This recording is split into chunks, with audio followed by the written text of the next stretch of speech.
Once again, everybody, to the Peacock American Grill and Bar, downtown Bismarck, North Dakota. For folks in and around Bismarck, we welcome you to join us at the Peacock, where our burgers are $1 off tonight. Appetizers are $1 off, too. So if you're hungry, come on in and enjoy the great food at the Peacock American Grill and Bar, downtown Bismarck.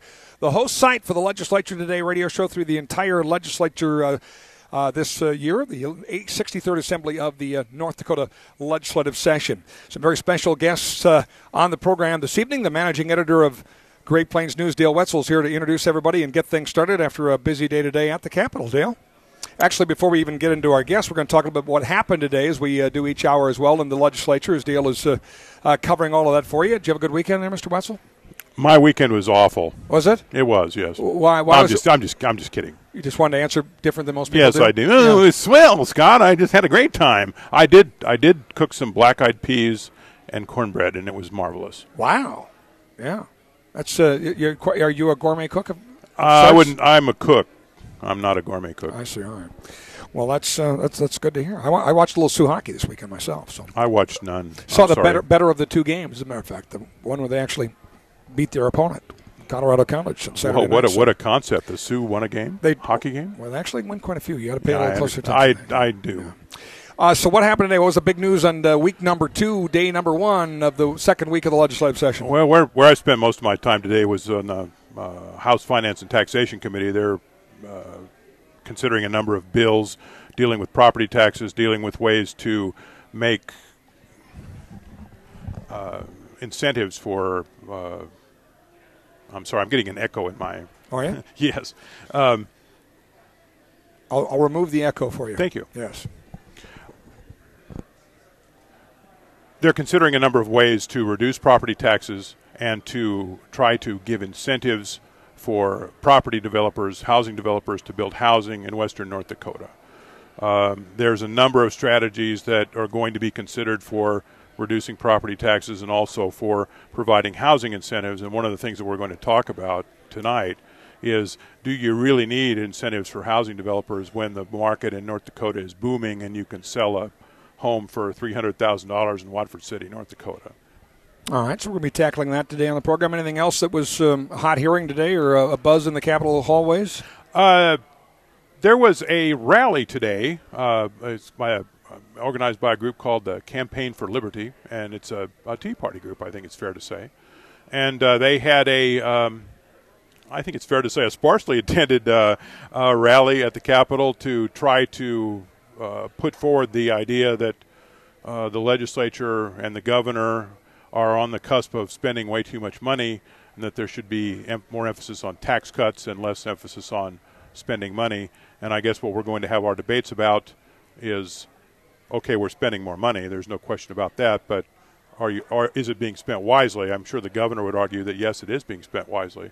But the question becomes, is it better to spend it or return it to the taxpayers in the form of tax cuts? All right, so we'll tackle that debate on the program today, as we have one of the organizers of the Converge on the Capitol event.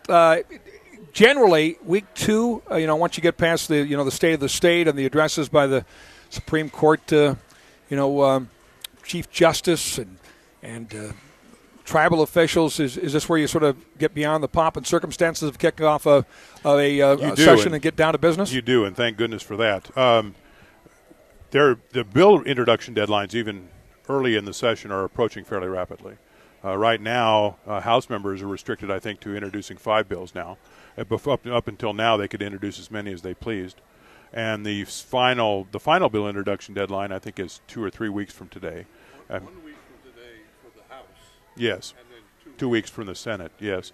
Because when you have the House deadline passed, you have all the House members running over to their senators and saying, "Oh, please, please, please, will you introduce my bill?"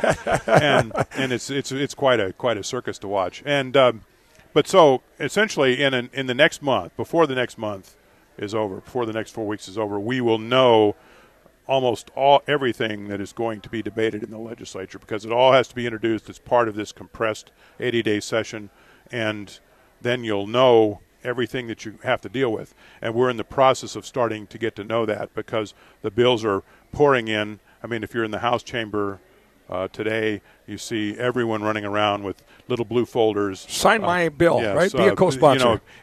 Please sign my bill. Be a co-sponsor. This is what my bill does. You have people with 5 or 6 bills in their hand trying to explain each one to a potential sponsor, and it's quite the scene. Interesting. All right, a little recap on what's happening more in that next hour. Right now, we'll get done with our guest, a Republican member of the House, a Democratic member of the House, and the organizer of the event today that you mentioned earlier. So go ahead and introduce our guest, Dale Wetzel, managing editor of Great Plains News, and another hour of the Legislature Today radio show. First of all, we have Mr. Blair Thorson, a Republican from Fargo. He's the chairman of a House Appropriations Subcommittee that oversees state agencies. It's called the Government Operations Committee. We have Mr. Elliot Glassheim, a Democrat from Grand Forks, a former Grand Forks City Councilman, and one of the legislature's noted iconoclasts, if I may say. And we have Charlene Nelson, who was a chairperson of the campaign last year to repeal property taxes. She's been a long-time activist. She's been involved in fights over bank privacy and other things, and she's a pistol. How else can we say it? And we want to talk about the Tea Party event today that happened at the Capitol, and also the significance of the Tea Party in the legislature, to what extent it has political influence in North Dakota. And I'd like to start with Charlene, actually. Charlene, can you tell us about today's event and what it was like? Well, this is the second time we've done it. Last time we held it in the Heritage Center. This time, of course, Heritage Center is under construction, so that's why we held it outside this time. And our goals are twofold. First of all, we wanted the citizens to come to feel comfortable, be made more familiar with the legislative process and with the people who are there at the Capitol and what they can do to be involved. And then the second goal is to let our legislators know that we are concerned, we do want to have a voice, and hope that our voices are heard in the legislative process. Okay, when you want to have your voice heard, what is it that your voices are saying to the legislators? Well, our biggest concern, of course, you've already alluded to it, is the budget. We think that a $12.8 billion budget is just unacceptable, especially when we have, our state government has expanded 150%, the state spending 150% in the last 8 years. During that same time, our wages have increased only 38%. So spending is far outstripping our personal income, and we feel that it's time to reverse that trend, and let's go back to a more reasonable budget. Mr. Glassheim, what do you think about the reasonableness? She's a very nice person. Oh, she's a very nice person. Of course she is. Yes, okay. That's why we invited her, because she's very nice. She's also very articulate. Yes, too. she is. So, Mr. Glassheim, what is the reasonableness of the legislature's budgets in the last 8 years? I mean, you've been here. You've been on the Appropriations Committee. What do you think about? You think you've been spending money wantonly, or how would you describe it? I think that the state is changing. Much more money is coming in without increasing taxes. The flaw in that argument is that people's taxes aren't increasing. Economic activity is increasing. An awful lot of the increased dollars are coming from oil development. And you know who's paying for that? People who drive cars all over the United States. But North Dakotans aren't paying any more than they used to for state government. An awful lot of what the state government is spending are for things that are needed and that people are demanding. And if you didn't do them, then we'd really have an organization outside the Capitol with thousands of people. What sort of things are you thinking of? When well, you say certainly the most obvious are development in the West and the roads in the West. I mean, what is it, $2 billion of that $12 billion or something is going to roads in the West, which are needed. Police in the West. Higher pay for people who already work there but who are going off to the oil fields. All kinds of things.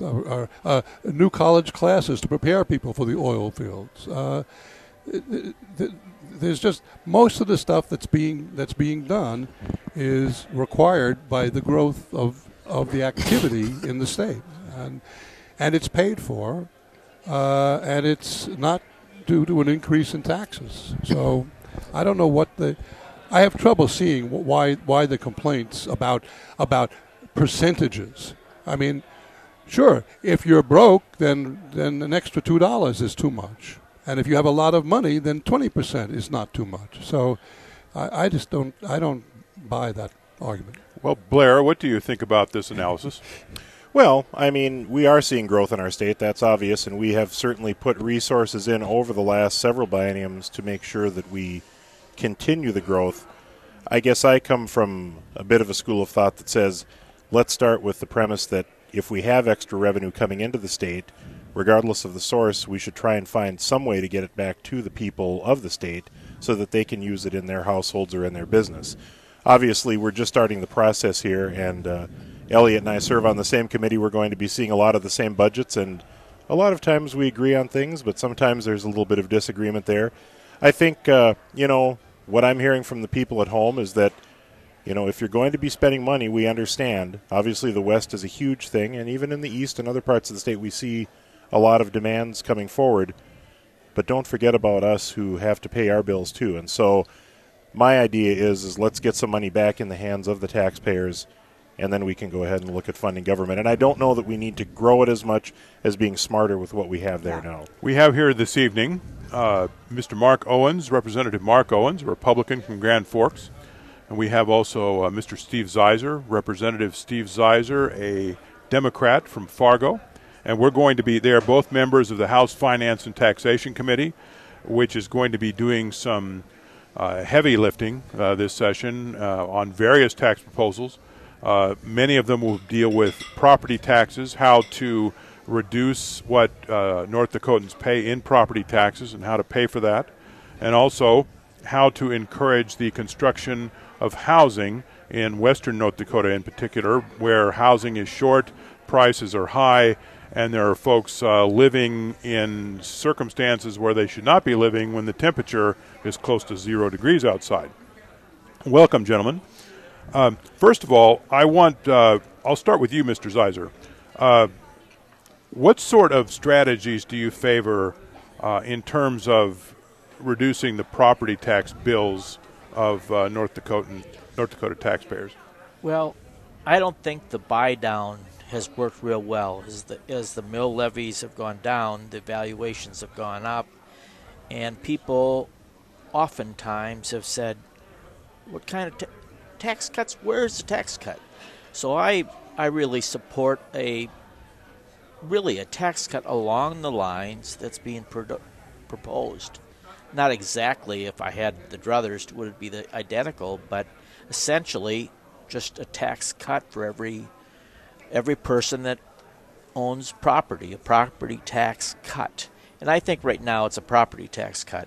Last session I had proposed a renter's tax cuts because in North Dakota, for a sparsely populated state, has a high proportion of renters. And they get squeezed out of the tax cut if we just do property tax cuts. But anyway, I think the property tax cut is the way to go because property taxes are too high. And when we talk about the mill levy buy-down, we're talking about essentially giving money to school districts in order to finance a reduction of their property tax rates. And how would the strategy you favor be different from that? Well, the strategy I would favor would be direct cuts to individuals that own property. Say, I own a piece of property that's got taxes of the annual property tax is $4,000. Under the proposal right now in front of us that we'll be discussing, and I'm sure it won't come out of the committee for quite some time, but $3,375 would be cut from that, assuming my property tax is $4,000. So then I would have a property tax of $625. And that's a direct, and that would be seen clearly by the individual, whereas the buy-down doesn't get seen, and people are still complaining that they haven't gotten a tax cut. So I support that approach. What kind of strategy do you favor, Representative Owens, in terms of shrinking people's property tax bills? Well, Dale, to just The reality is, based on how we're doing it right now, when we're doing it on mills, we're actually doing it based on a percentage. So that means that every time the political subdivisions, cities, counties, park boards, even the schools still with the reduced mill levies, even with the schools in that situation, what happens is every time they go to increase, or they need to increase because costs have gone up, heating's gone up, the salaries have gone up, whatever the case is, that causes, if we're going to maintain the same level of property tax relief, which is what has been going on so far, what we need is property tax reform, not property tax relief. And how do we carry out property tax reform, in your opinion? We're going to have to revisit the formula completely. I mean, there's been a number of efforts. What we saw today in tax and finance was literally the tip of the iceberg of what's going to come before this session as far as property tax relief/reform. There's going to be, just in the interim committee alone, there were 17 bills that we considered dealing with property tax alone during the interim committee. Now, not all of those were passed on. The one that we just heard today, which I call the 80,000 or 80% rule, which takes us to what is traditionally in other states known as a Homestead Act. It applies only to your homestead, your residential, for North Dakota residents. So if you're not a North Dakota resident, you don't get the property tax relief, which in my mind works out fine because they don't pay any other taxes to support the infrastructure of the state. So their higher property tax by being an out-of-state property owner is used to pay off the rest of that support for the infrastructure that the residences are paying in their not only property tax, but in their fees, in their sewer maintenance, in their water, bill, when in their sales tax, when they register their car. All this that they're using to help maintain the infrastructure of the state, that a state property owner doesn't do. There's a small problem in this from some people's point of view in that it's only residences. And what about agricultural land? We do have a agricultural industry here in North Dakota. Well, Mr. Brose, you are the Bowman City engineer, if I recall correctly, sir. And I believe in your hands you have a study from the Upper Great Plains Transportation Institute, which was done. I mean, this is like the second one, or at least, that has been done. Essentially, it tries to give a systematic, scientific, data-driven approach to figuring out which roads in western North Dakota and in North Dakota generally need to be repaired, which ones carry the most traffic, which ones need to be improved, which ones need to be rebuilt, which ones need to be built probably in the first place. And if you could enlighten us as to what the data say, we'd be grateful. Okay, thank you, Dale. I guess I would just like to start out by saying the association commissioned a study to get some objective views of the cost of roads and building roads, and we did that about 3 years ago, and it was a pretty short time frame when we put that together. They did the Upper Great Plains Institute did a good job with it. One of the things they tried to do was to come up with a method of saying what's the difference between a regular road and an oil-impacted road, and they did a pretty good job with that.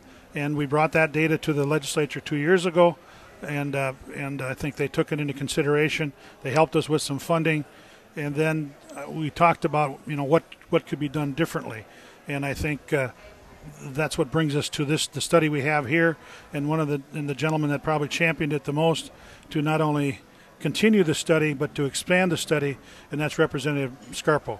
And so I thought it would be appropriate for him to come in tonight and kind of give us his thoughts from a legislator standpoint of why he did it, what he got out of the first one, or what his thoughts are, because he was the person that did it, and I'm assuming maybe we got enough data so we can do it again next time. But that's up to guys like Bob that come up with the money. So First of all, Bob, could you tell us the area you represent? Well, I'm from District 2. I live in Tioga, North Dakota. I represent extreme northwest corner of the state, bordered by the Canadian line and the Montana line. And how much oil development is there going on in your district? How much oil impact is there? Far more than the natives could have a full appreciation for. It's a pretty hectic area. It really is. It's much like Watford. And, it's just Williams County. Obviously, Williston's a mess, and hopefully it's getting to be less of a mess. But it's still a difficult place to sometimes deal with on on the normal lifestyle basis that we're used to. Tell us what it's like to live out there with all of this hubbub going on. It's dramatically changed the lives of the natives. You know, it really has, because of the fact that even the food in the grocery store is different. The ethnic differences between the past and now are incredible. You know? Can you give us some examples of that? Well, we have a lot more Hispanics. And because we have more Hispanics, the grocery store caters to some of the things they want. And because of the amount of space available in the grocery store, there can be priorities created. I know my wife said that when she goes in there's times she can't find what she used to buy, but here's all this other stuff that she's not familiar with. And you know, that's not necessarily a bad thing, because maybe you'll create a better diet for yourself and be less well-rounded than I am. What's it like? What's the traffic like to deal with? Never thought I'd have to wait 10 minutes to get through a stop sign in Tioga. I never realized it could take 20 minutes to get to 4 miles from Tioga to Highway 2, but it happens on a regular basis. I've seen it happen where I had to go through 4 traffic signal changes to get through a traffic light at the intersection of Highway 2 and 40. Had to wait for the light to change 4 times because of the number of vehicles sitting waiting. And what are those vehicles? What are they? I mean, are they oil trucks or 40% of them are semis or more? I mean, it's just a way of life that trucks are everywhere. Do they drive nicely? Some of them do, some of them don't. I understand there's a lot of out-of-state plates too. Yes, there are a lot of out-of-state plates. We had a conversation about that earlier today. I'm not sure we want to take time. No, we're not going to get into that right now. But it's there's a lot of out-of-state plates, and maybe a few of the folks don't drive as nicely as they should. But anyway, what about this study, Representative Scarpa? Why did you think it was necessary, and how do you think it should be used to decide road building priorities? Well, I thought it was important that we, get even better information if it was plausible. So I had fairly substantial discussions with Denver Tolliver at the Upper Great Plains Transportation Institute about our needs and whether or not they could actually provide us with even better information given an appropriation and more time. And he reassured me that they could, and that they would seek the counsel of the county engineers and the county commissioners throughout North Dakota and get better quality information, more thorough or a broader amount of information. And the study was to encompass not only oil country, but the entire state, so that we had numbers for the entire state of North Dakota. And I thought, from my perspective, a lot of people in western North Dakota like to say, well, we need our roads fixed. Well, the folks in the rest of the state want their roads fixed as well. And while western North Dakota's needs may be the most critical, the balance of the state have road needs that are just as important to them as ours are to us. And I thought it only fair and appropriate that we try to get as good an analysis as we could get of the roads. So we appropriated $350,000 and asked them to do what they could to make, provide us with the best information, and I think they did that. I think they brought us a really good report during this interim, because it's been a work in progress now during this interim. But on discussing that report with some of my commissioners back home, it was brought to my attention that even though they did more substantial work than they did in the original study, it still wasn't up to the level that they thought it should be. And the reason I say that is that they felt there were roads in the report that was being suggested that they could be just upgraded, and the county commissioner said these roads are not capable of being upgraded. They need to be fully reconstructed. They're not, the underlayment in them is not sufficient. We need to go back in. We need to tear them all up. We need to recompact them. And Commissioner Heenick in Montreal County said to me, he said, grade B compaction is not good enough. And I said, what do you mean, grade B compaction? He said, well, there's 3 grades of compaction, A, B, and C. And we've always thought grade B compaction was good enough, and it's not. We need to use grade A compaction if we really anticipate the life of these roads to be 20 years or more, when we expect the kind of weight, and volume to go across them. So I'm thinking about, what does this mean? What can we do differently?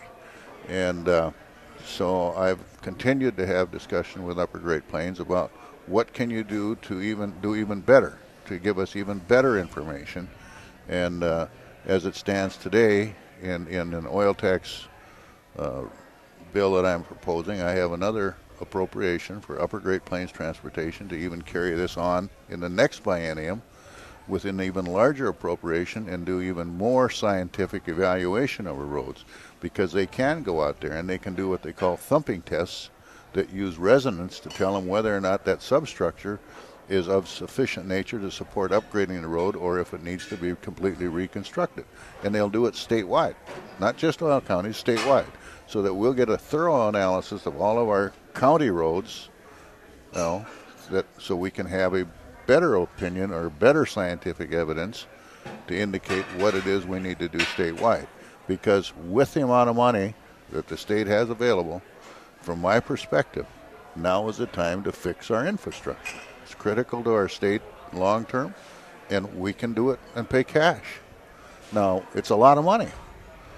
Their report tells us it's a lot of money. I don't remember the total. I think a lot of money to do what? Do the upgrades they're recommending? To do all of the roads in oil and non-oil producing counties is, I think, $7 billion. To do the standard that they believe is necessary. Yeah, to the standard they believe is necessary. And what will you spend in the time frame they're suggesting $7 billion need to be spent? Well, I mean, I don't know, but this is like $7 billion over 20 years. Over 20 till between now and 2032. 20 years. Yeah. So what's in the budget in that same time frame? Well, the budget the next 2 years is almost $3 billion. Yeah, but that's also state roads. That's correct. That's also state roads. Yeah, we're talking the study deals strictly with county and township roads. Yep. Not state roads. $7 billion just in county and township road needs are necessary in the next. Yep. That's over 20 years. Yeah. Yep. I mean, I think when you consider it's over 20 years, it's kind of a less impressive figure, but it's still impressive. It's $834 million in the next biennium, in this upcoming biennium. Okay, and what is in this upcoming biennium? What do you venture will be spent on those on county and township roads? If we can get sufficient number of contractors to do the work, I think we'll spend that much. And my hope is, and I believe the hope of the legislature is, that it will be done right. Because if you take Highway 2 when it was 4-lane, it was anticipated to last 20 years. No one anticipated the traffic's going to have. DOT says right now if it has an 8-year life, we're lucky. Left. No, 8 years total. Oh. We're lucky. Mm-hmm. I mean, it needs to start the process of being, upgraded already. And the same thing applies in county roads. If we build them right, they should last us 20, 30 years or more. If we try to do them on the cheap, we're probably going to do them multiple times and end up costing more money. Thanks for listening to the Legislature Today radio show. Back tomorrow night, folks.